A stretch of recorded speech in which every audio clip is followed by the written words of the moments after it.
हमारा अगला वर्ड है ग्लिब। तो ग्लिब क्या है? ये एक एडजेक्टिव है। सोचो कोई ऐसा इंसान जो बोलता तो बहुत कॉन्फिडेंटली और फ्लुएंट है, मतलब एकदम फरटदार, पर उसकी बातों में ना तो कोई सिंसेरिटी है, ना ही उसने ठीक से सोचा है। बेसिकली वो इनसिंसियर और शैलो होता है। बस चिकनी चुपड़ी बातें करना बिना किसी असली मतलब के। चलो इसको एक एग्जाम्पल से समझते हैं। सोचो एक पॉलिटिशियन है जिससे रिपोर्टर्स बड़े कॉम्प्लेक्स मतलब मुश्किल सवाल पूछ रहे हैं, और वो तो बिना सोचे समझे बड़े आराम से फटाफट जवाब दिए जा रहा है। उसकी ऐसी बातों से रिपोर्टर्स को उस पर डाउट होने लगता है। तो इस सिचुएशन को इंग्लिश में कैसे कहेंगे? सुनिए। The politicians glib answers to complex questions made the reporter suspicious. एक और एग्जाम्पल देखते हैं, इससे आपको बिल्कुल क्लियर हो जाएगा।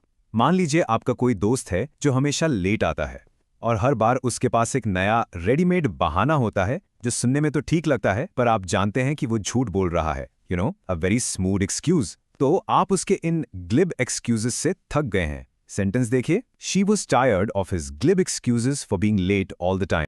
आपने ग्लिब टंग फ्रेज सुना है। ये बहुत कॉमन है। जब हम कहते हैं कि किसी की ग्लिब टंग है, तो इसका मतलब है कि उसकी जबान इतनी तेज और चालाक है कि वो अपनी बातों के जाल में फंसाकर किसी भी प्रॉब्लम से निकल जाता है। सच बोल रहा हो या झूठ, फर्क नहीं पड़ता। For example, he has a glib tongue that can talk him out of any trouble. चलिए अब एक कोड देखते हैं जो ग्लिब का मीनिंग और भी गहराई से समझाता है। पहले इंग्लिश में। Be wary of glib promises. True commitment is shown through actions, not just smooth words. इसका मतलब क्या हुआ? मतलब ये कि ऐसे वादों से बचकर रहो जो बड़ी आसानी से बस बोलने के लिए कर दिए जाते हैं, क्योंकि सच्चा कमिटमेंट, सच्ची डेडिकेशन सिर्फ स्मूथ बातों से नहीं बल्कि एक्शन से, काम से दिखती है। Right? So always remember, action speak louder than just glib words. तो अब आप ग्लिब का मतलब समझ गए हैं। Let's make a vocabulary even stronger.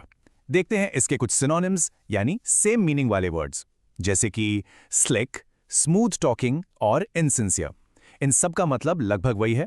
कोई ऐसा जो बोलने में तो मास्टर है पर दिल से छूटा है। अब इसके ऑपोजिट्स यानी एंटोनिम्स क्या होंगे? सोचिए, सिंसियर जो दिल से सच्चा हो, थॉटफुल जो कुछ भी बोलने से पहले सोचता है, और फोर्थराइट जो सीधी और साफ बात करता है। देखा कितना आसान है। बस आज के लिए इतना ही। मिलते हैं नेक्स्ट वीडियो में। Happy learning. Bye bye.